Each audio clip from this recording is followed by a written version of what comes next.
ditanya sama guru di negeri, kita lagi diskusi, tuh kok itu kayak peraturan kelas, apa sih bedanya?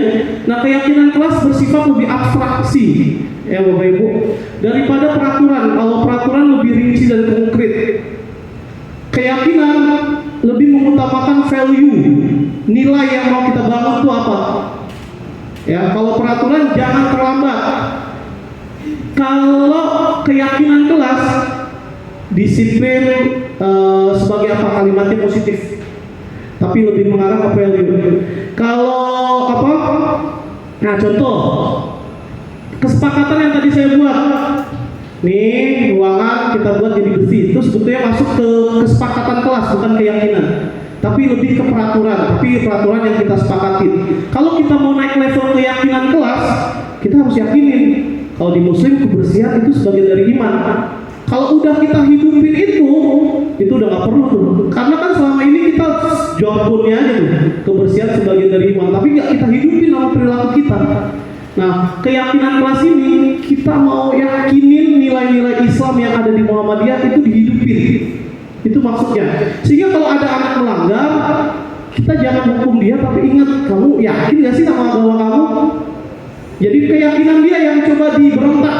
Kalau emang dia merasa, bapak, kalau kita lihatnya meragukan keyakinan keimanan kita tuh marah, emosi. Nah, harapannya ke depannya ketika anak dipertanyakan, kamu yakin nggak sih disiplin itu bagus? Sebagai guru, yakin nggak sih disiplin itu bagus buat diri kita? Kalau kita nggak yakin, jangan harap anak murid kita yakin.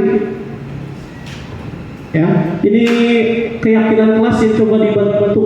Boleh, saya belum lupa menampilkan. Ini contoh-contoh keyakinan kelas. Keyakinan kelas 1, misalkan anak kelas 1 dicoba aja. Setiap anggota di kelas ini perlu belajar ya, pakai bahasa anak-anak nih. Intinya mengarahkan semua orang tuh perlu belajar. Ya, saya ambil contoh yang keyakinan kelas 7. Ini saya ambil dari contoh yang ada. Hormat. Nah, keyakinan kelas yang pertama misalkan di kelas 7A kita harus hormat. Maksudnya hormat apa? Bukan melambaikan tangan seperti ini. Yang maksudnya hormat, kami meyakini bahwa sangat penting untuk menghormati semua orang, bukan hanya orang dan barang orang lain. Rasa respect itu muncul ketika kita tidak menyentuh barang orang tanpa seizinnya. Itu maksudnya hormat, maksudnya respect tuh Bapak Ibu. Ya, jadi ini yang coba kita hidupin. Jangan banyak-banyak, cari satu deh value yang mau diangkat di kelasnya sebagai jati diri kelasnya. Anak-anak saya selama 1 tahun saya wali kelasnya, saya mau hidupin nilai taat beribadah. Jadi suatu waktu ketika ada anak kelas 7A misalkan yang nggak sholat, ya mohon maaf, berarti ada satu anak yang tidak meyakini kalau kita harus taat beribadah. Sentuh keyakinannya, itu maksudnya Bapak Ibu.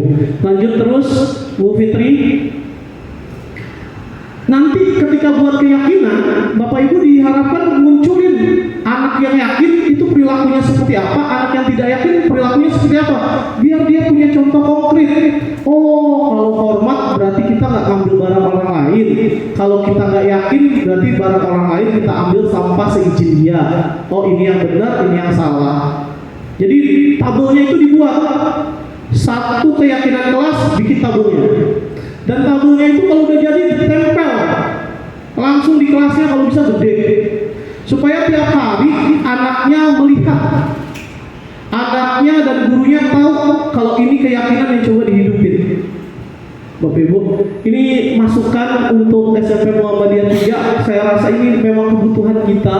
Kita selama ini ibaratnya berjalan di jembatan yang sangat rapuh, yang nilai-nilainya kita yakininya masing-masing aja. Tapi kita nggak pernah sepakati sebetulnya di sekolah visinya nilai yang mau dianut apa sih? Dan ini harus direbukin bersama kalau menjadi keyakinan sekolah. Ketika sudah dibentuk keyakinan SMP Muhammadiyah 3, misalkan disiplin, maka dari guru kepala sekolah sampai Bu Sutiani, ya yang ada urutannya tuh, dari TU juga, anak murid itu semuanya harus mengakui itu menjadi pegangan kita. Tapi kalau ranahnya kelas, berarti keyakinan di kelasnya, ya. Keyakinan kelas bisa berbeda-beda, tapi keyakinan sekolah itu dibarengi. Kalau saya lebih pengennya keyakinan sekolah yang bernilai ilmu agama, jati diri kita. Kalau keyakinan kelas bisa universal, ya. Nanti kita coba ini contoh. Kalau hormat, ya, nilai hormat. Oh, ternyata tampaknya itu orang yang hormat terhadap orang lain datang tepat waktu. Oh, ternyata nilai disiplin bisa masuk di sini, rasa hormat, ya. Ternyata dengan orang datang tepat waktu itu menghormati orang lain, ya. Tuh. Berikutnya, sering hadir terlambat, ternyata tidak tampak tuh kalau kita melakukan itu. Menyapa teman dan guru setiap hari, itu katanya ternyata kalau kita nyapa orang ada rasa hormat di situ. Ini dituliskan, ada beberapa indikator yang mencerminkan rasa hormat kita kepada orang lain. Dan itu kalau udah terjadi nanti di print ditempel sebagai keyakinan kelas. Dan saya juga baru tahu kalau sekolah internasional mau menerapkan ini. Jadi kemarin saya baru nge-zoom sama teman saya dari perkumpulan mandiri, ya orang Kristen, ya. Pak, emang Seven Habit itu beneran ada di sekolah? Maksudnya beneran ditempel, langsung diarahin kameranya. Itu Pak, gede Pak. Wih, gede banget Pak. Iya Pak, di setiap kelas wajib ditempel. Jadi bukan cuma jargon, minimal setiap anak baca terus tuh. Oh, jadi beneran ditempel. Dan dia di bawahnya walaupun dia nggak pakai bahasa keyakinan kelas, dia baca agreement student apa gitu. Dia tulis ini di bawahnya nih Pak, yang dimaksud keyakinan kelas kalau bahasa kita yang sedang kita diskusin. Kita mau udah pakai dari dulu Pak, nih ada agreementnya. Ini disepakati sama anak-anak nih Pak, bukan peraturan kata dia. Oh, ternyata udah dilakukan duluan oleh sekolah-sekolah internasional. Next Bu. Langsung, nah ini jika mau dibuat tabel terdengar dan ucapan itu yang bagus apa untuk menghormati orang lain dan seterusnya. Nanti kita share aja materinya berikutnya Bu. Nah, kadang-kadang guru harus fair, ya. Kadang-kadang kita mau kritisi anak tuh, dalam banget. Sementara kita dikritik balik nggak mau. Ya Bapak Ibu, itu kadang-kadang itu terjadi juga buat diri saya Bapak Ibu. Nah nanti Bapak Ibu ketika udah terbentuk ya keyakinan kelas, bikin guru tugasnya ngapain untuk menghidupi keyakinan itu? Oh, mengajar, mendidik, menjawab pertanyaan, memberi nilai, mengatur kelas, menegakkan peraturan atau keyakinan sekolah, keyakinan kelas, peduli terhadap muridnya. Itu tugasnya guru, jabarin aja Bu. Nah berikutnya ibu jabarin tugasnya murid itu ngapain? Jangan-jangan selama ini murid nggak tahu tugasnya, belajar, mencoba, ya, bertindak menghasilkan yang terbaik dari diri. Ini contoh saja Bapak Ibu. Bertanya jika tidak paham, itu tugas murid tuh. Bertanya jika tidak paham. Jangan-jangan selama ini dia nggak tahu tugasnya, kalau nggak ngerti tuh harus nanya. Ini ditulis Bu. Tapi nanti langsung di kalimat negasinya, lawannya, guru tugasnya bukan. Jangan sampai dia mempersepsikan yang bukan tugasnya guru jadi tugas guru. Contoh, menyakiti dan disakiti. Ini bukan tugas guru Bapak Ibu. Ya, jangan sampai nanti kita melaksanakan ininya enggak. Menyakiti dan disakiti kita lakukan, tapi atasnya kita nggak lakuin, nggak memberi nilai atau yang lain. Jangan sampai tugas guru memaksa anak untuk belajar. Ya, ini bukan tugas kita. Merapikan barang-barang murid. Karena ini karena backgroundnya begini dirapiin. Jangan sampai nih Bapak Ibu. Ya, karena itu bukan tugas kita. Ya, dan yang di sebelahnya ini mohon maaf salah ketik. Ini murid tugasnya bukan sama menyakiti dan disakiti. Jangan sampai dia menyakiti anak lain. Ya, dia karena dia tidak mau disakiti. Ini bagian dari sekolah anak-anak. Murid tugasnya bukan mengeluh. Banyak nih anak murid kita baru dikasih tugas sedikit mengeluh. Itu bukan tugas dia, disepakatin aja. Nah, yang sering terjadi merusak barang pribadi orang lain atau ngambil pulpen orang lain. Jangan sampai ternyata dia nggak ngerti, itu bukan tugas murid tuh. Next Bu Fitri. Saya akan lebih lanjut, lebih cepat Bapak Ibu. Nah ini penting, kebutuhan dasar manusia. Ya Bapak Ibu, yang tadi saya bahas bahwa ada kebutuhan dasar yang itu melekat pada diri kita dari kita kecil sampai kita dewasa. Dia tidak melihat umur, karena itu esensi ada pada diri kita. Ada 5 Bapak Ibu. Yang pertama, boleh Bu Fitri next. 5 kebutuhan dasar manusia. Ini yang pertama, kebutuhan bertahan hidup atau survival. Ya, kebutuhan ini bersifat fisiologis untuk bertahan hidup, misalnya kesehatan, rumah, makanan, dan kebutuhan biologis sebagai bagian dari proses reproduksi, termasuk kebutuhan untuk tetap bertahan hidup. Ya Bapak Ibu, jadi anak ketika ngantuk dia tidur emang itu kebutuhannya. Ya, bagaimana kita caranya supaya, wah ini kasusnya banyak di sekolah kita.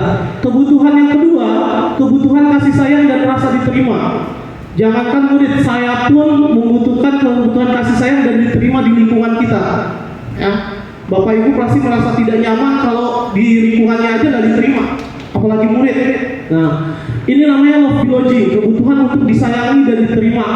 Jangan-jangan sama ini kita masih kurang di ranah ini. Kenapa ini perlu? Karena untuk membutuhkan menciptakan koneksi sosial ya bagi guru dan siswanya. Dan yang ketiga, kebutuhan pengakuan atas kemampuannya, kebutuhan powernya.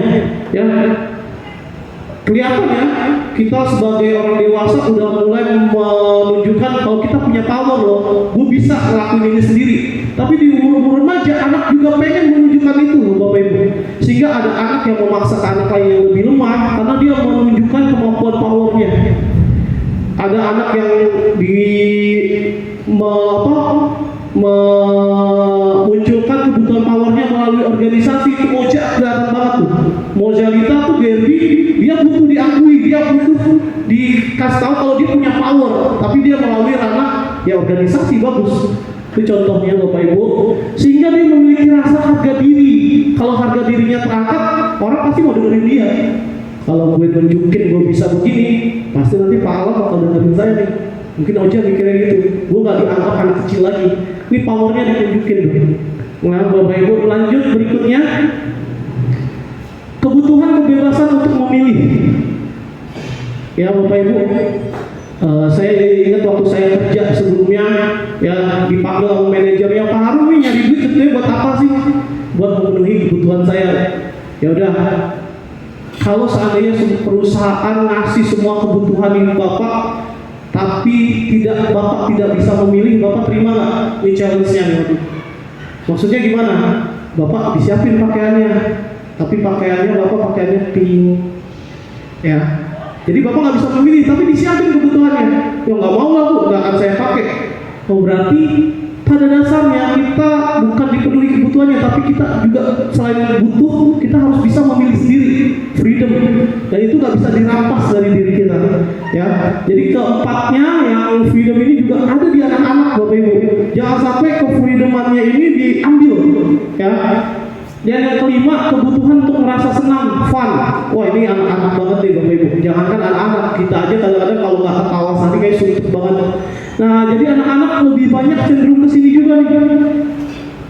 Anaknya diem, disengin. Itu kan emang dia pengen fun, boring. Ya, makanya dia bertingkah seperti itu. Karena kebutuhan yang kelimanya dia nggak terpenuhin. Selama 1,5 jam pelajaran Pak Harun kita nggak ada seneng-senengnya.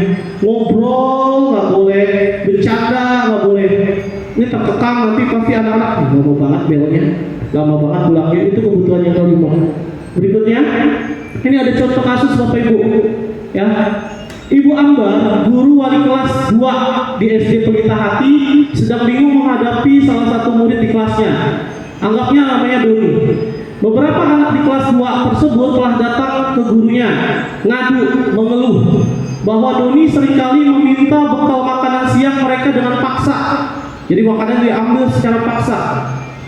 Jika Anda menghadapi seperti situasi si Ibu Ambar wali kelasnya ini, apa yang akan Anda lakukan? Menurut Anda kira-kira apa alasan Doni melakukan hal tersebut? Boleh Bu Nurul, kalau Bu Nurul sebelumnya, kalau Bu Nurul apa yang akan Bu Nurul lakukan? Namanya izin Bu. Kalau ada anak di kelas Bu Nurul jadi wali kelas, ngadu, makanan saya sering diambil sama Doni. Manggilnya nggak minta baik-baik lagi, maksa Bu. Apa yang Bu Nurul kira-kira lakukan? Sebagai wali kelas ya kita kayak panggil anaknya dulu. Panggil terus videonya dulu ya. Misal ditanya terlebih dahulu kenapa melakukan hal seperti itu. Oke. Kan pasti Doni ada alasannya kenapa hal seperti itu. Kalau memang sudah ada alasannya, baru kita apa ya, kayak temuin sama anak yang pernah jalan kenakalannya sama Doni. Oke. Jadi Bu Nurul sebelum bertindak nanya dulu ke anaknya kenapa ngelakuin itu. Oke, mantap, tepat. Kalau menurut Bu Nurul, seandainya Bu Nurul jadi Doni nih, ada anak kan setiap tindakan melakukan pasti ada tujuannya. Kira-kira jawaban Doni kalau ditanya gitu, opsinya menurut Bu Nurul dia akan jawab apa? Ketika orang ambil makanan secara paksa, kalau menurut Bu Nurul, ketika Doni, kamu kenapa ngambil? Seandainya Ibu Nurul berandai-andai jadi Doni, kira-kira Doni jawabnya apa? Tergantung kali ya, mungkin karena Doni lapar kali ya, nggak punya uang. Oke, posisi yang pertama karena dia lapar. Ada yang berpendapat lain? Ada nggak? Kalau Bu Nurul beranggapan nih, dia lapar nih, makanya dia ngambil.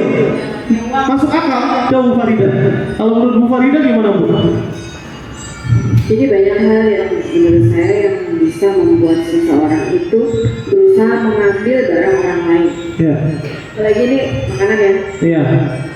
Pertama bilang mungkin dia lapar, tapi dia mungkin nggak bisa minta karena nggak punya sendiri, tapi dia pengen tertarik sama makanan lain. Tapi ada juga mungkin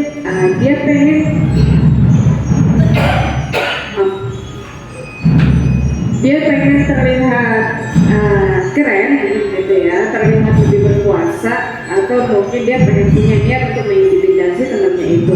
Jadi dia pengen sesuatu dengan cara yang sebenarnya tidak baik gitu.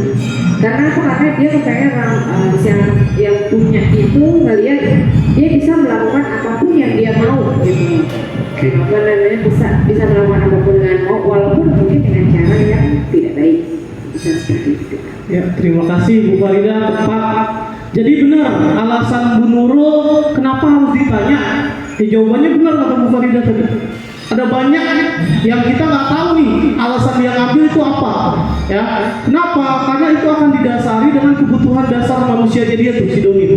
Benar kata Bu Farida, jangan-jangan nih anak pengen kelihatan punya power, atau jangan-jangan kata Bu Nurul dia lapar sehingga dia perlu kebutuhan untuk bertahan hidup misalkan, ataupun dia punya opsi-opsi lain. Nah, karena kita harus mengetahui latar belakangnya itu, makanya benar kata Bu Nurul, jangan sampai guru melakukan suatu tindakan kalau belum memiliki data yang akurat.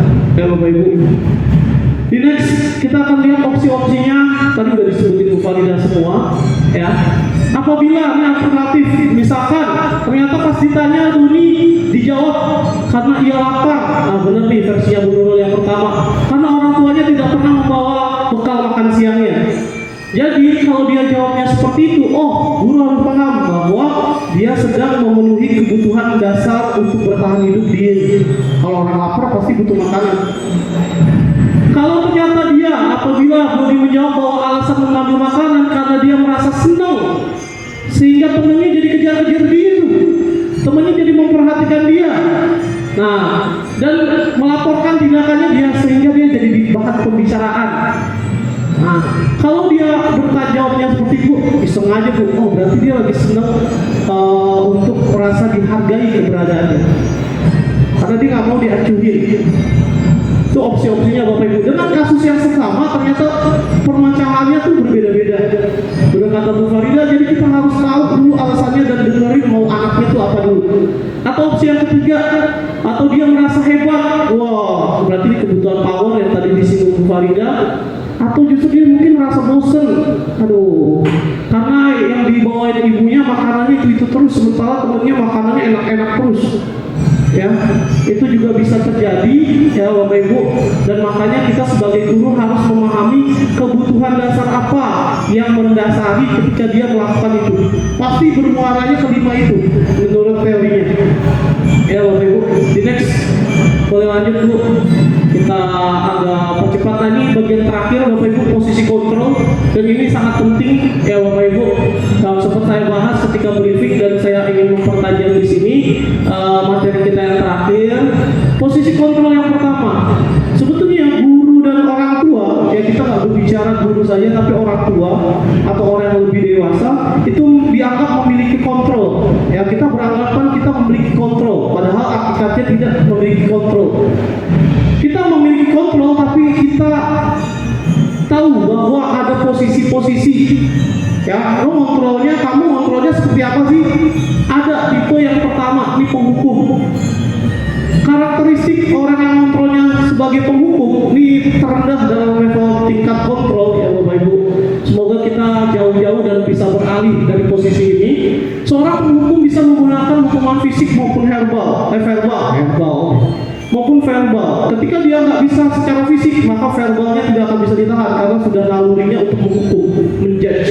Ya Bapak Ibu, orang-orang yang menjalankan posisi penghukum ini senantiasa mengatakan bahwa sekolah memerlukan sistem.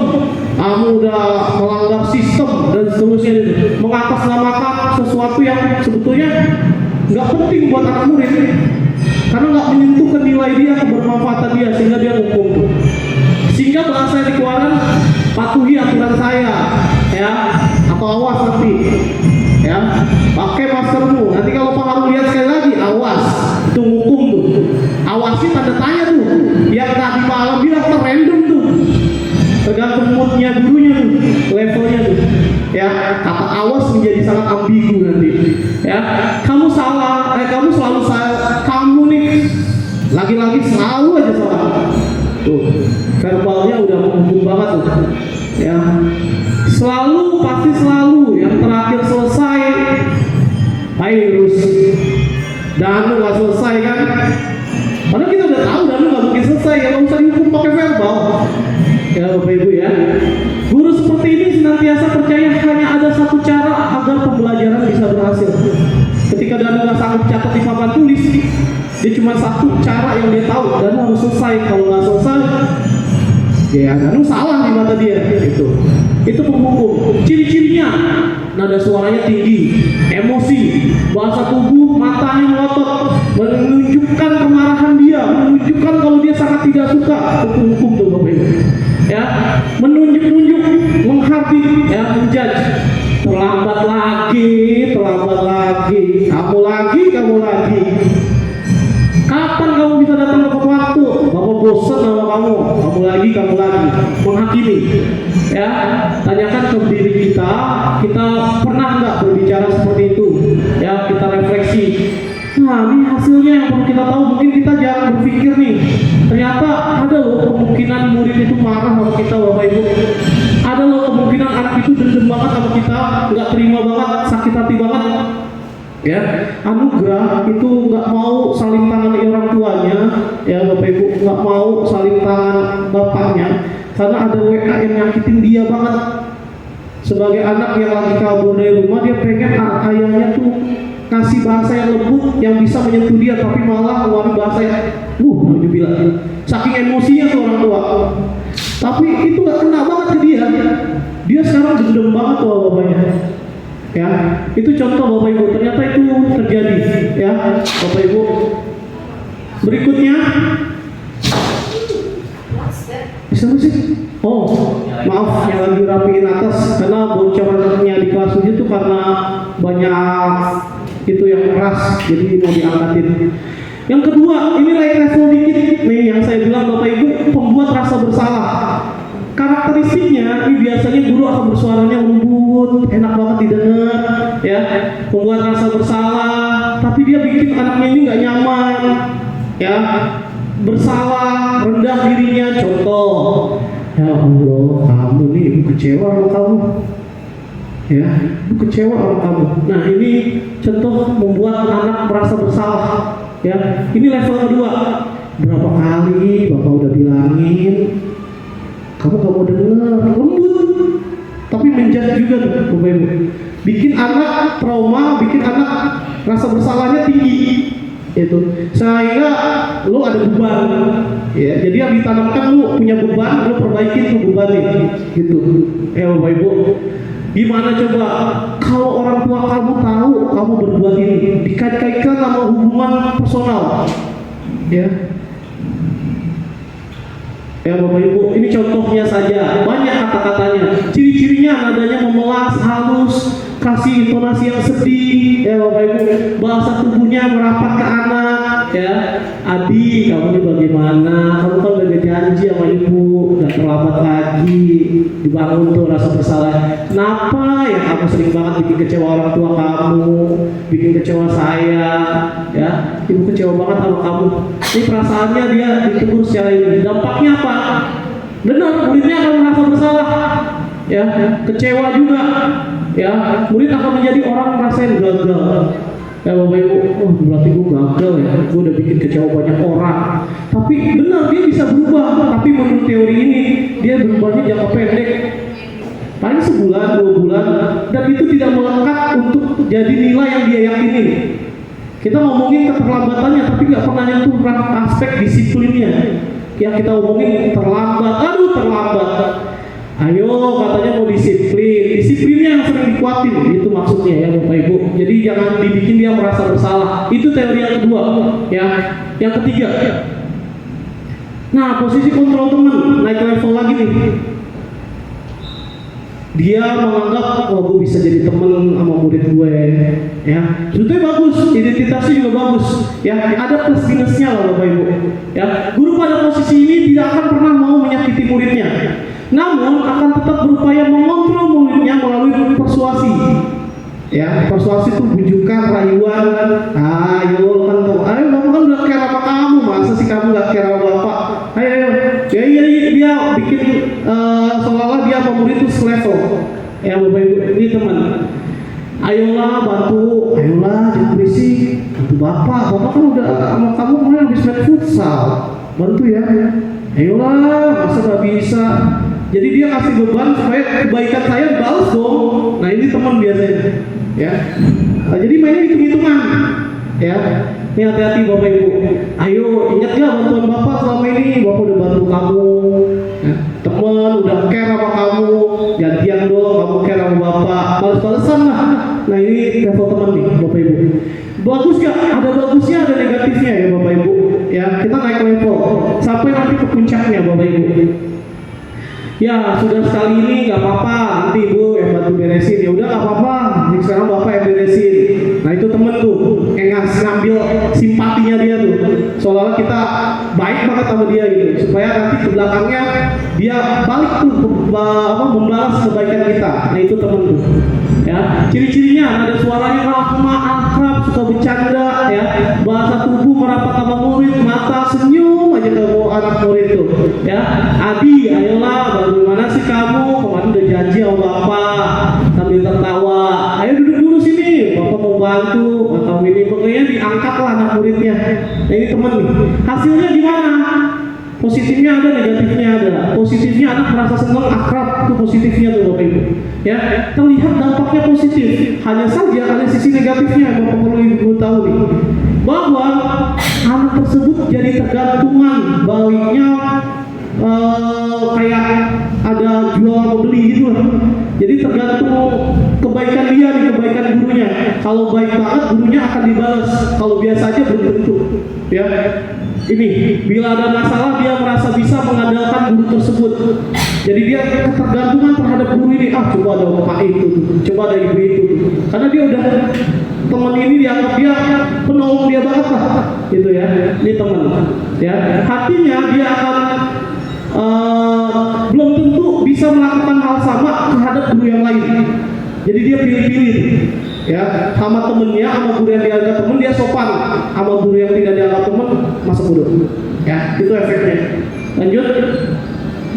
Nah ini pemantau, ya, level keempat, pemantau yang orangnya ini pengawas banget, ya Bapak Ibu. Pokoknya harus sesuai dengan tata tertib. Ya, saya dulu ngiranya ini posisi paling ideal. Ya namanya pemimpin lo harus sesuai dengan konsekuensinya dong. Kalau anak salah, konsekuensinya ini jalanin, fair play.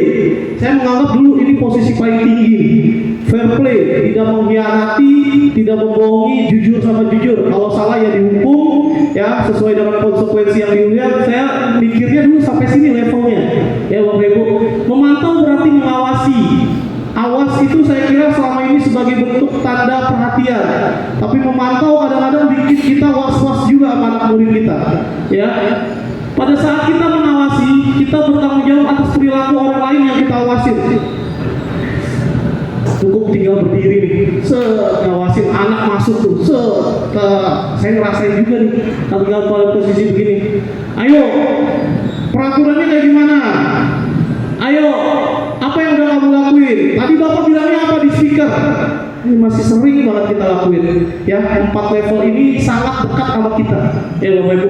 Sanksinya kalau kamu ini, ayo ingat sanksinya apa, konsekuensinya apa. Saya kira ini guru paling pas di sini.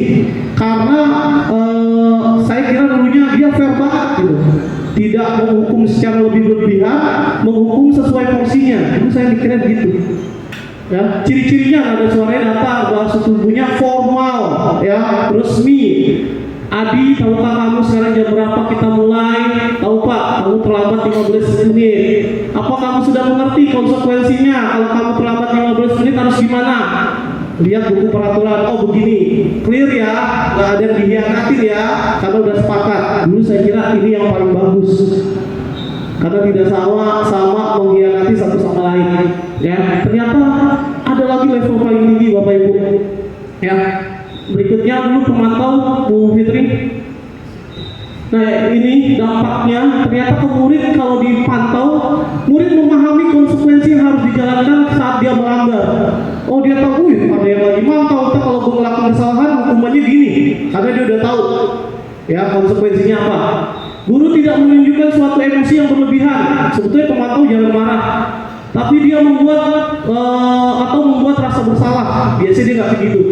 Murid tetap dibuat, tapi dia murid dibuat tidak nyaman. Pemantau juga bikin murid nggak nyaman ternyata. Saya baru tahu juga. Dengan harus tinggal kelas pada waktu jam istirahat, dia harus tetap berada di kelas, mantau dari awal sampai akhir. Ya, karena murid tersebut kalau ditinggalin kemungkinan besar dia akan nggak sesuai dengan apa yang dia prediksi, apa yang dia harapkan. Itu. Ini yang keempat. Dan yang terakhir, Bapak Ibu, nah di sini katanya nih levelnya sekarang Bapak Ibu, yang saya atau teman-teman dari guru penggerak diharapkan masuk ke sini, dan Bapak Ibu yang saya rasa juga punya potensi untuk menjadi seorang manajer di sekolah. Manajer itu maksudnya apa? Manajer adalah posisi di mana guru berbuat sesuatu bersama dengan muridnya, mempersilahkan murid mempertanggungjawabkan perilakunya. Wah nih levelnya tinggi nih Bapak Ibu. Kita udah mau di akhir Bapak Ibu, saya mohon maaf ya udah sampai sore banget, tapi tolong diperhatikan dengan sangat di poin ini Bapak Ibu, karena ini akan menjadi tujuan kita bersama Bapak Ibu ya. Seorang manajer telah memiliki keterampilan di posisi teman maupun pemantau.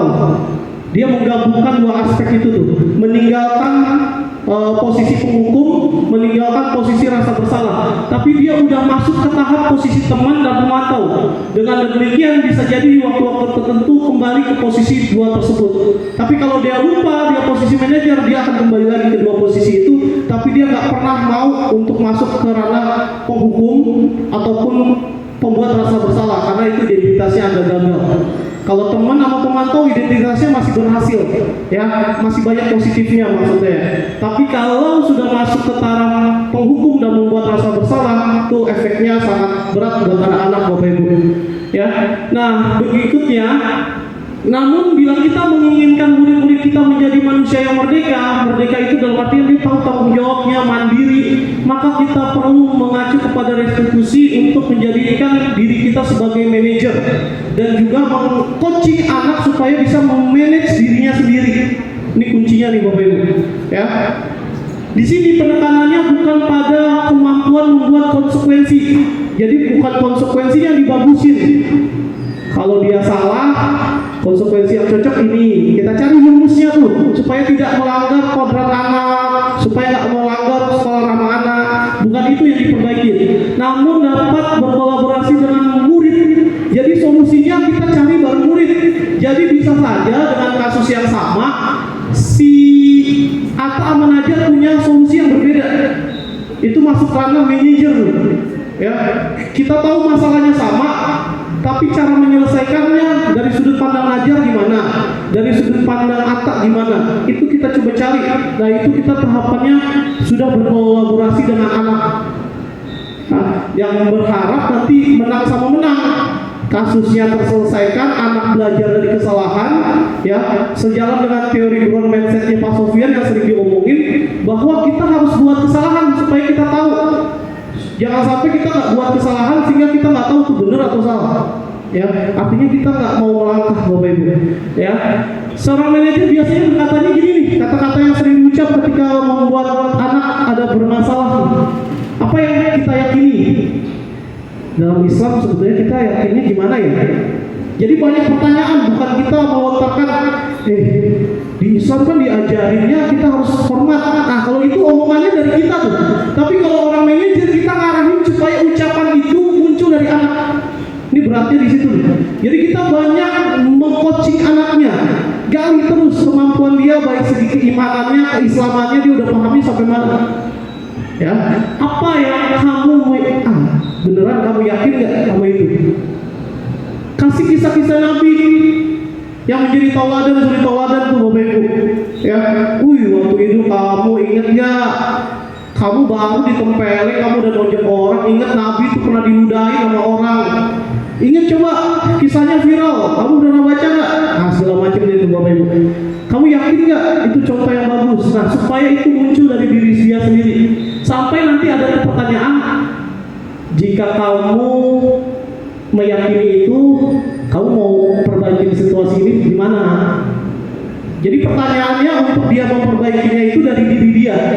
Ya, nanti kita coba contoh Bapak Ibu. Mohon izin Bapak Ibu, mohon maaf udah agak sore, saya agak cepat. Ya Bapak Ibu biar ini kita sampaikan semua. Silakan berikutnya. Udah sampai di ujung Bapak Ibu. Ciri-cirinya. Mari dulu Bu. Ya, ciri-cirinya.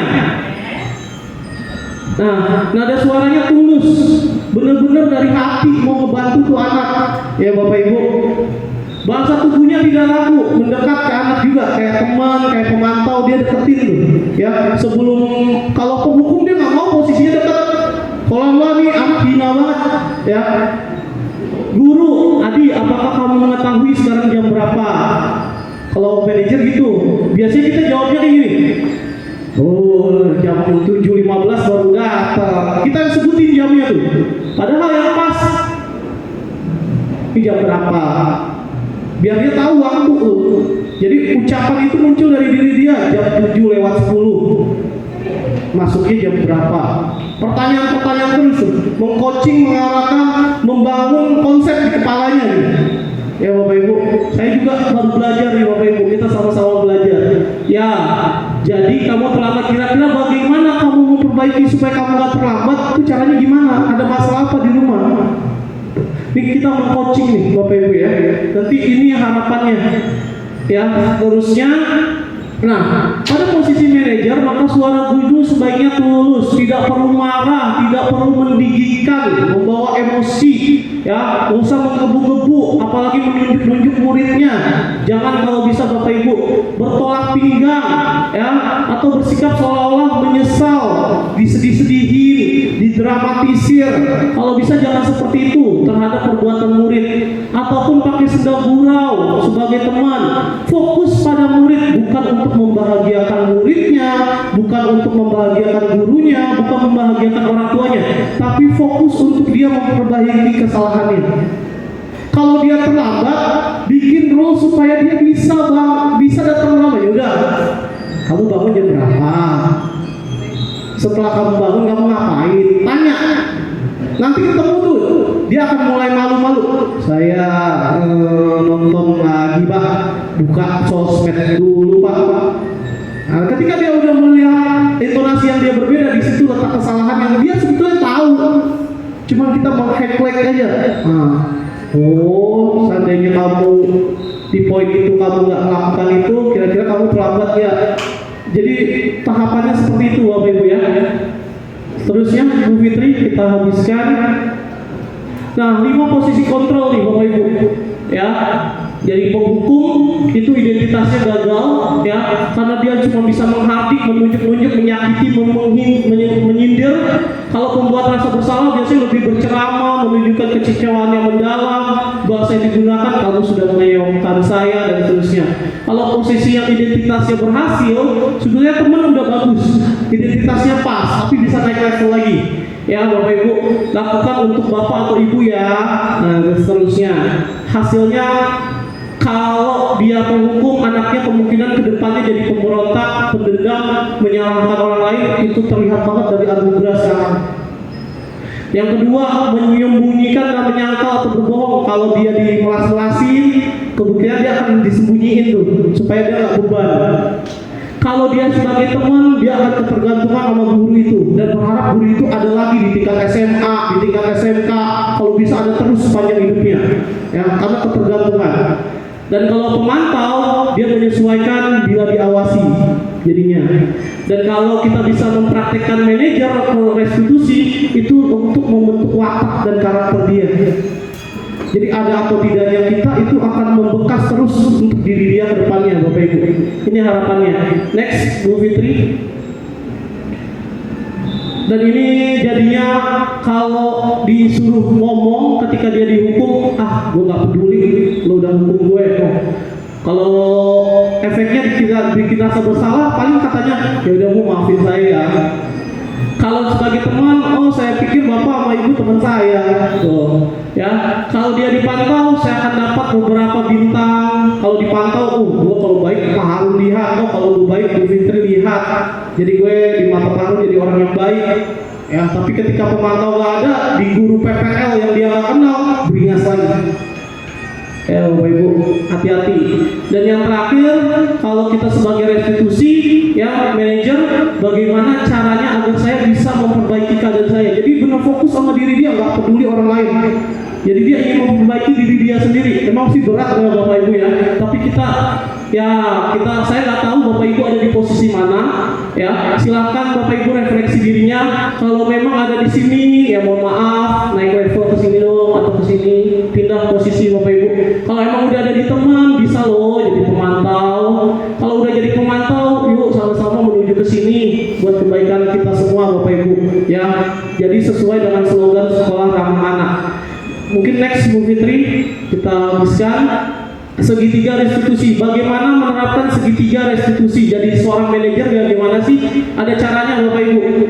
Next, dia bentuknya segitiga Bapak Ibu. 3 tahapan. Yang pertama, ketika anak melakukan kesalahan, stabilkan identitasnya.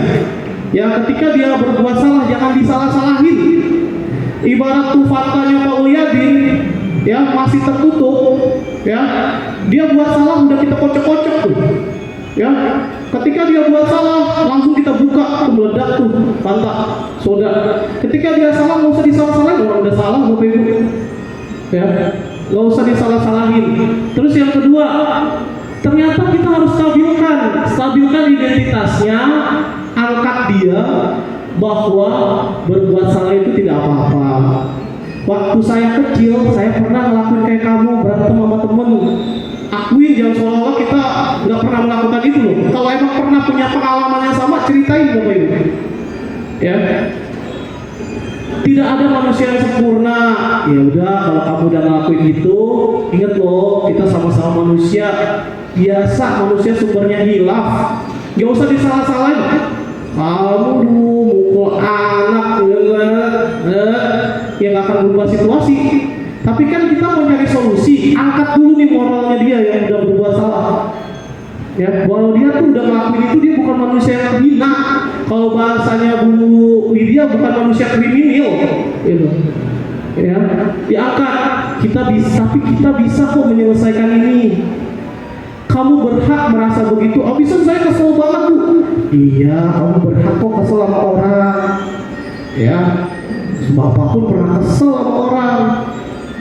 Stabilin. Kalau dia tuh normal begitu. Marah, emosi, kecewa itu normal, sesuatu yang normal. Jangan dijudge kalau itu sesuatu yang hina gitu maksud saya. Ya Bapak Ibu ya. Bapak Ibu tidak tertarik mencari siapa yang benar, siapa yang salah. Iya, Bapak tahu.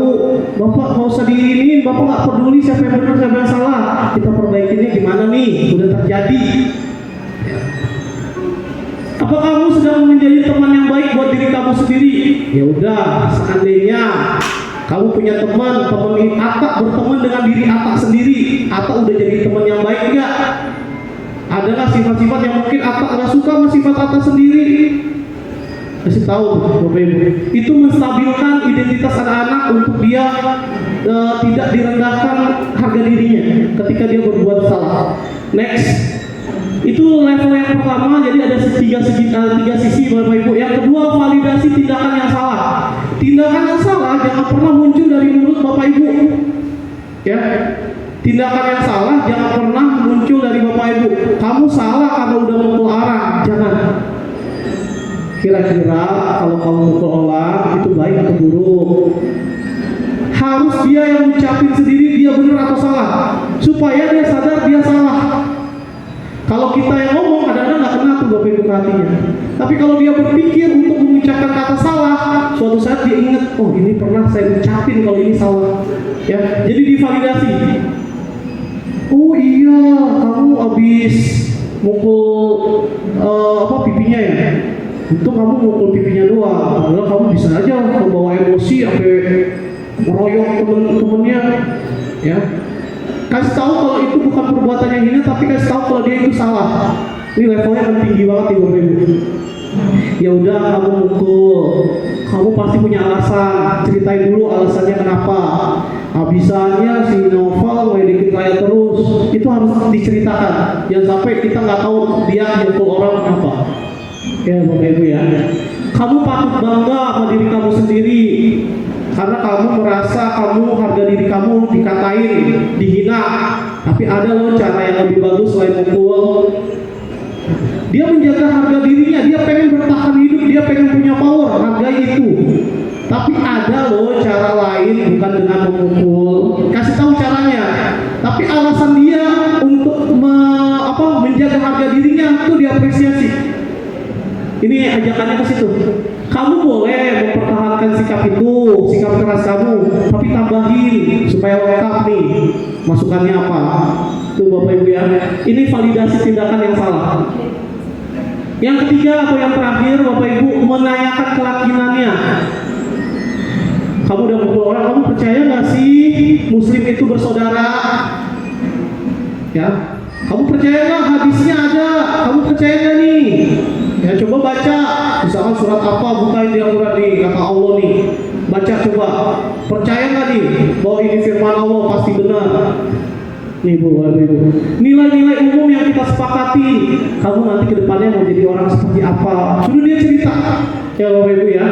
Bayangkan kita tentang kelas yang ideal. Kamu pengen kelas, kalau bikin keyakinan kelas, kamu bayangin deh, ini kelas kamu maunya kelas ini apa? Gak ada maling pulpen Bu. Nah kalau kamu ada maling pulpen, gak ada yang mau dimalingin, yuk sepakati, yakinin bahwa kita harus apa terusnya. Ya Bapak Ibu, itu terakhir dari saya. Dan yang penutupnya, ini Bapak Ibu segitiga yang dibahas tadi, segitiga restitusi ya, menjadi tindakan atau dasar kita dalam bertindak menyelesaikan masalah. Ketika menghadapi masalah, mohon Bapak Ibu bantuannya nanti ya. Kenapa ini saya kejar sekarang, nggak nanti-nanti? Karena lengket banget sama kehidupan kita yang sering bertemu dengan masalah anak murid Bapak Ibu. Ya, setiap hari ada saja tragedi atau kasus anak. Mohon nanti bantuannya ketika mendapat laporan, baik itu wali kelas ataupun anak murid, orang tua, ketika mengalami masalah, stabilkan dulu identitasnya, jangan dijudge ya Bapak Ibu ya. Itu pesannya. Dasarnya apa? Setiap orang pasti melakukan kesalahan. Ya Bapak Ibu, kamu bukan satu-satunya yang pernah melakukan seperti ini. Ada loh orang yang pernah melakukan kayak gini, tapi tindakannya sekarang udah jadi orang yang lebih baik. Nih Bapak Ibu,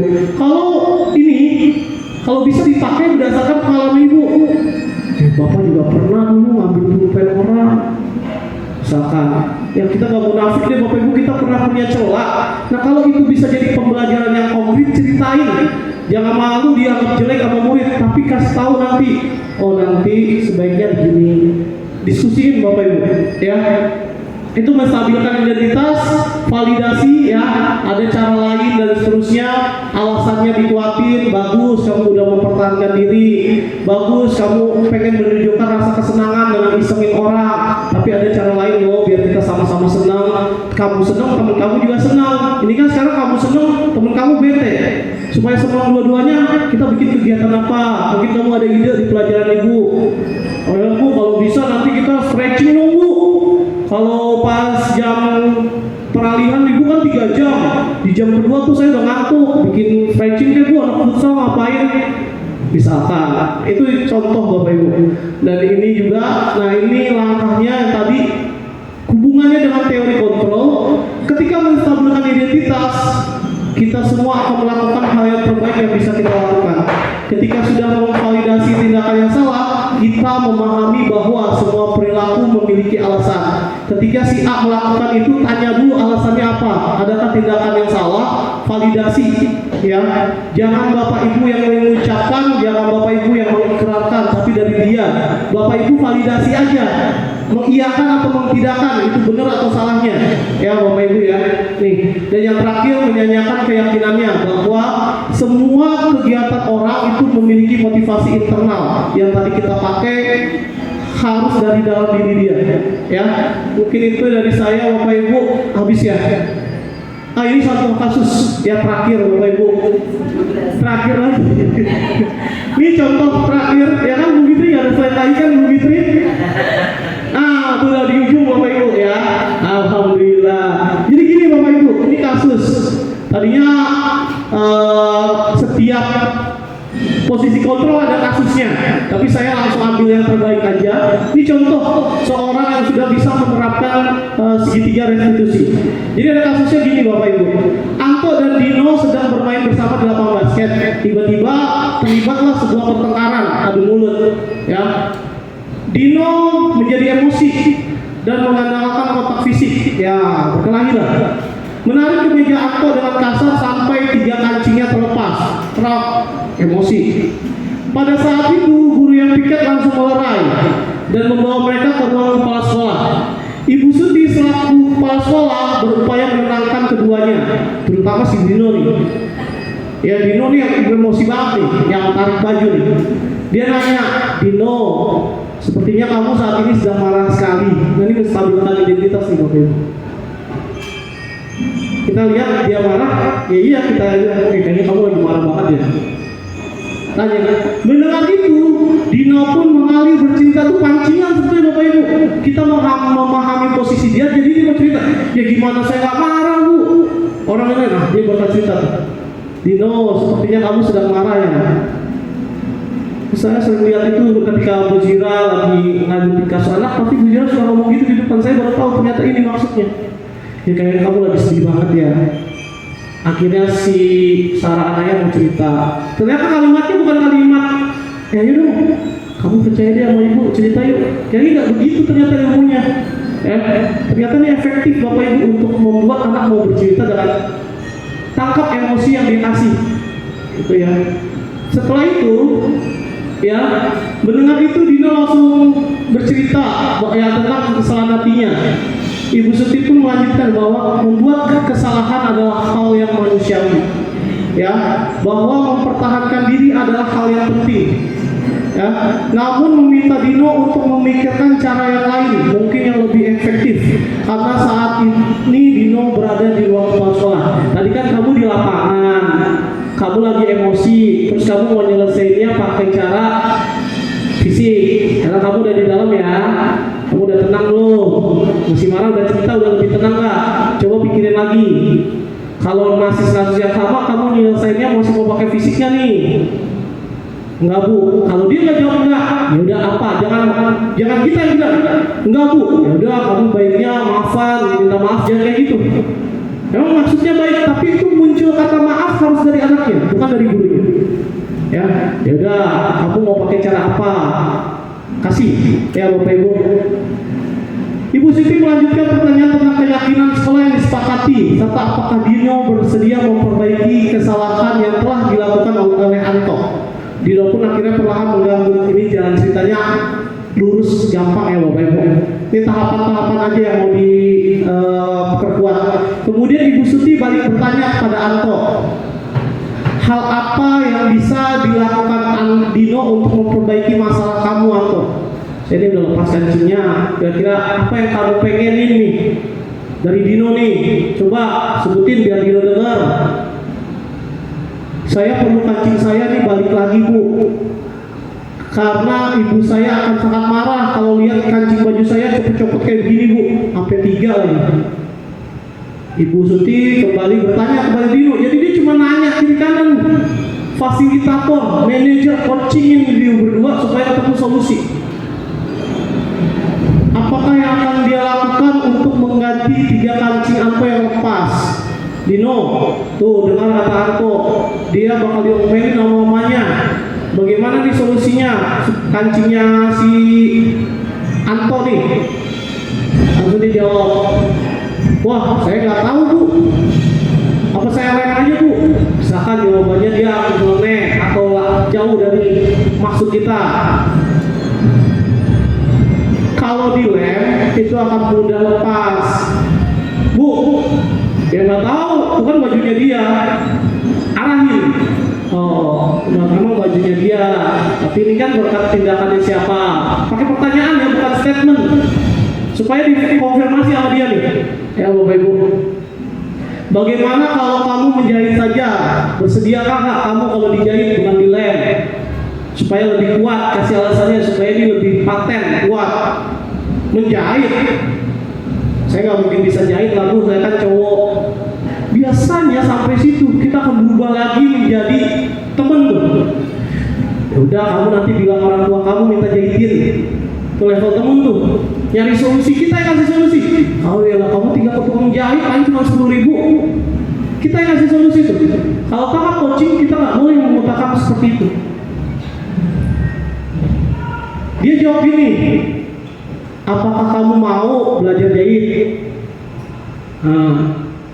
Jadi dia harus bertanggung jawab atas tindakannya dia. Dia harus menyelesaikan tuh. Sekarang kita serba instan ya Bapak Ibu ya. Yang penting nih bajunya bisa dipakai lagi. Anak itu banyak di Johar, kamu tinggal ke situ jahit. Itu dia akan menganggap menyelesaikan masalah itu instan, bisa. Nah di sini mah maksudnya, yang ngajarin saya siapa bu? Nah sampai ada pertanyaan itu langsung manajer kasih solusi. Ya, nanti ada orang yang ngajarin kamu. Saya langsung panggil ya orangnya biar dia yakin kalau kita mau bantu dia. Nantilah gampang ada yang ngajarin, jangan sampai kayak gitu bu. Gampangin seolah masalahnya selesai. Tapi langsung cari, ada Bu Farida tuh. Ya, kamu Bu Farida gitu-gitu jago jahitnya. Nanti bapak minta beliau untuk kasih waktu buat kamu jahit. Tapi kamunya benar mau ngejahit ya. Jadi langsung dikasih solusinya untuk membantu dia. Ya Bapak Ibu. Ini contoh ya Bapak Ibu untuk merestitusi bahwa anak harus mempertanggungjawabkan apa yang sudah menjadi masalah yang dia lakukan. Ya, mohon maaf kalau agak lama dan agak panjang ya Bapak Ibu. Mohon maaf kalau memang ada teori-teori yang mungkin tidak sepaham dengan Bapak Ibu. Silakan Bapak Ibu nanti bisa berdiskusi lagi di luar waktu yang sudah kita tentukan ini. Ya Bapak Ibu, saya mohon maaf. Dan terakhir kita tutup Bapak Ibu. Saya ada amanah. Tadi kan saya suruh bawa pulpen ya Bapak Ibu. Tolong tuliskan di lembar Bapak Ibu untuk nanti diserahkan ke pihak sekolah dan juga untuk saya upload bahwa di sini ada 6 topi berpikir Bu Fitri. Ini jam berapa? Udah mau jam 5 ya? Yang topi berpikir gitu.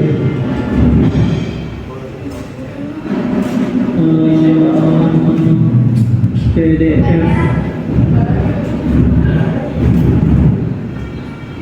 Coba buka. Ini yang udah saya edit ke sini Bu. Ya Bapak Ibu, ini downloadan 6 topi berpikir yang PDF. Ya. 6 topi berpikir. Ini salah satu refleksi ya Bapak Ibu, teori refleksi diri ya Bapak Ibu dan juga pendapat Bapak Ibu. 6 topi berpikir. Metode 6 topi berpikir merupakan konsep pemikiran atau perencanaan masalah yang menggunakan strategi pemikiran paralel. Ya Bapak Ibu, konsep ini dirancang psikolog Edward de Bono ya Bapak Ibu dan seterusnya.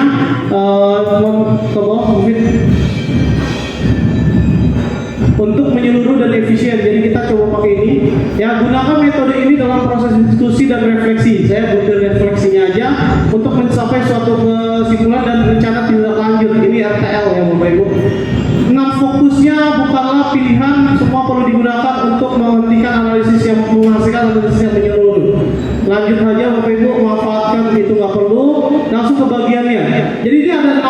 topi yang warnanya beda-beda Bapak Ibu.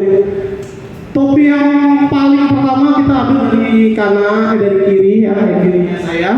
Topi putih ini untuk mengumpulkan data dan fakta. Kita ngomonginnya tentang budaya positif di sekolah. Kalau ditulis fakta yang terjadi apa, permasalahan yang kira-kira Bapak Ibu ingin angkat apa. Misalkan keterlambatan, atau mungkin seragam, atau mungkin masih siswa bawa handphone, atau mungkin hilangnya pulpen, atau apa itu fakta yang ada di lapangan. Ya, berikutnya merah untuk melihat kuning untuk melihat sisi positifnya ya. Seandainya itu kita perbaiki positifnya apa, boleh langsung aja nih contohnya Bapak Ibu. Nah begini 6 topinya. Putih, nanti Ibu Bapak Ibu putih isi informasi apa yang kita punya yang masih perlu kita cari solusinya ya, permasalahan yang ada di sekolah kita, silakan ditulis Bapak Ibu. Terus merah emosi atau perasaan Bapak Ibu ketika anak melakukan itu, sebetulnya Bapak Ibu merasanya apa sih? Atau nggak nyaman, atau gregetan sendiri dengan posisi itu, dengan kelakuan anak itu, atau misalnya hilang pulpen, saya kesel banget bawaannya ya, emosinya dilengkapin aja, bukan ke anak ya, tapi ke tulisan nih, bukan langsung ke anak nih, tapi ke tulisan ya. Kita berisi pertimbangan negatif yang muncul, kerugian, kira-kira kalau itu berjalan terus negatifnya apa sih, kasih tahu di hitam ya. Berikutnya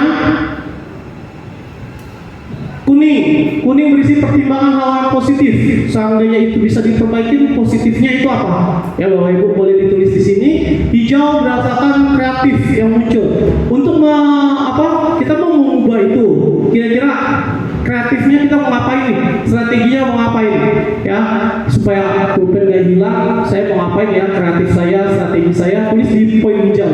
Dan biru langkah apa saja akan saya ambil untuk kesimpulannya dijabarkan lebih detail di yang biru. Ya Bapak Ibu, mohon izin ya, tinggal untuk orang ya di sini. Silakan tulis Bapak Ibu, tulis nama dan tulis dengan serius ya Bapak Ibu ya, karena ini mau saya laporin baik ke kepala sekolah maupun ke LMS-nya saya ya. Silakan mohon bantuannya Bapak Ibu diisi ya. Nanti sambil ngisi sambil saya tutup ya, nggak perlu selesai sekarang. Silakan Bapak Ibu dipegang satu persatu, dan ini belum ada format namanya, jadi tulis aja nama di tempat sembarang bagian atas, bagian bawahnya jangan dicoret-coret, tadi nanti Pak Sopir katanya mau tanda tangan gitu, jadi biar tetap kosong di bagian bawah, bagian atasnya nanti tanda tangan ya Bapak Ibu. Mungkin itu dari saya, kurang lebihnya mohon maaf. Terima kasih Bapak Ibu semua. Kalau bisa ada pertanyaannya Bapak Ibu, 1 atau 2 ya. Kayak Bu Nadia udah semangat banget mau nanya. Saya kembalikan ke Bu Fitri, silakan Bu Fitri.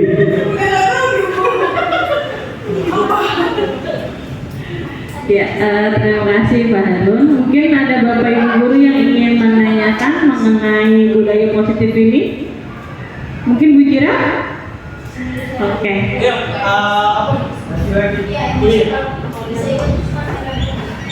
nanti saya share di grup ini. Oh, ini foto sekali guys. Iya, nggak apa-apa, nggak harus hari ini ya. Karena udah terlalu sore ngasih Bapak Ibu ini foto. Tapi kalau bisa Sabtu udah selesai ya. Ya, silakan Bu Jira. Oke. Harun, tadi pemaparannya sangat luar biasa. Yang ingin saya tanyakan, apabila kita sebagai seorang guru salah melangkah, salah bertindak dalam penanganan anak, terlebih dalam halnya kontrol, anak sudah tidak percaya lagi nih dengan kita, bahkan menjauh. Bagaimana sih untuk menimbulkan kembali rasa kepercayaan anak gitu? Itu yang pertama. Terus yang kedua, setelah rasa percaya itu timbul, bagaimana nih untuk memulai komitmen awal lagi ke anak? Sedangkan kan kita sudah nge-train anak dengan hukuman yang salah. Bagaimana kita membalikan itu semua? Gitu. Terima kasih Pak Harun. Ya, terima kasih Bu Zira. Memang kalau yang nanya guru BK, wow. mendasar banget nih pertanyaannya. Iya Pak, kalau ternyata sudah terjadi dan ada anak yang sudah nggak percaya lagi sama gurunya karena kemarin posisi gurunya masih misalkan karena penghukum atau rasa bersalah. Biasanya guru anak yang udah nggak percaya itu biasanya sama guru yang levelnya di tingkat penghukum tuh. Biasanya ya Bapak Ibu berdasarkan teori ini. Nah bagaimana kita beranjak? Semua kemarin saya nggak tahu kalau itu salah. Sekarang saya udah belajar dan saya mau beranjak, tapi udah banyak anak yang sudah nggak percaya sama saya. Kalau dari saya ya mungkin nanti dibantu sama teman-teman Bu Fitri atau teman-teman yang punya pengalaman di ini ya. Kalau menurut saya pastikan kalau memang anak itu, ini konteksnya anak sudah nggak mau lagi, berarti kita harus punya penyambung nih kalau menurut saya ya. Kita minimal harus mendengarkan dulu keluh kesahnya dia, apa sih yang membuat dia menjauh ya. Karena kalau tidak ada penghubung, kita tidak bisa mengetahui masalah dasarnya, kebutuhan dasar dia yang disakitin itu apa gitu ya. Kalau bisa mencari orang lain yang bisa memfasilitasi orang yang masih dia percaya dari sekian banyak orang untuk dilibatkan ya alhamdulillah ya. Tapi kalau orangnya langsung, misalkan saya nih orang guru yang sudah tidak disukai, saya minta tolong Bu Fitri, biarkan Bu Fitri bertindak. Nah caranya kita adalah dengan menunjukkan bahwa posisi kita udah berubah. Kasih lihat walaupun secara bukan langsung ke dia tapi ke teman-temannya berdasarkan tingkahnya bahwa kita sudah memunculkan karakter yang baru sehingga dia timbul, oh kayaknya guru ini udah agak berbeda kayak dulu. Memang itu harus dibangun secara perlahan-lahan. Kalau saya nggak bisa instan ya Bapak Ibu ya. Jadi sebagai alternatif harus ada guru, mungkin kalau mau jangka pendeknya harus ada orang lain yang masih dia percaya, yang mungkin yang tidak dia jauhi untuk mau bercerita, untuk melakukan coachingnya dulu sebelum kembali ke kita ya. Tapi kita harus memperlihatkan bahwa jangan sampai saya nggak percaya kalau guru itu berubah, toh kesehariannya masih sama, toh kelihatan dari gerak-geriknya nggak jauh beda sama yang dulu. Nah posisi itu kita ibaratnya siarkan lah ya, kasih tahu secara tidak langsung dengan kebaikan hati kita, dengan pemahaman diri kita, walaupun sudah berbuat salah, balik lagi ya, kita merestitusi diri kita sendiri ya. Semua orang pernah berbuat salah, bagaimana memperbaikinya itu, apa langkah selanjutnya, next levelnya mau kita lakukan. Jangan sampai kita udah tahu salah tapi kita nyaman di zona yang itu tuh ya Bapak Ibu ya. Itu tambahan dari saya Bu Zira, mohon maaf kalau masih ada yang kurang. Mungkin nanti sebagai bahan evaluasi atau diskusi kita juga ke depannya ya. Mungkin ada yang mau ditambahkan atau ada yang mau ditanya lagi, silakan.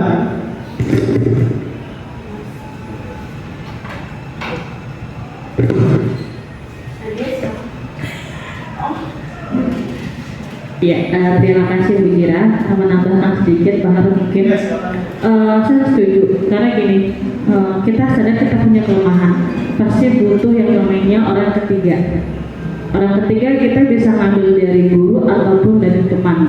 Karena gini, anak murid itu lebih cepat percaya dengan omongan temannya. Nah itu tidak menutup kemungkinan. Jadi untuk memperbaikinya benar harus ada orang ketiga. Kita tidak bisa menyelesaikan masalah dengan anak sendiri gitu loh. Contohnya saja di kasus anak saya dengan Bu Zira sudah berupaya, tapi tetap kita punya harus ada orang ketiga di situ.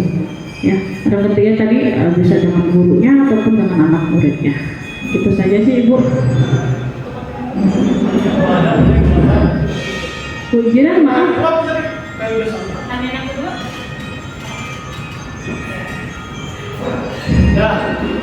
Oke. Ya, terima kasih Bapak Ibu Guru. Ada pertanyaan lagi mungkin? Cukup. Oke.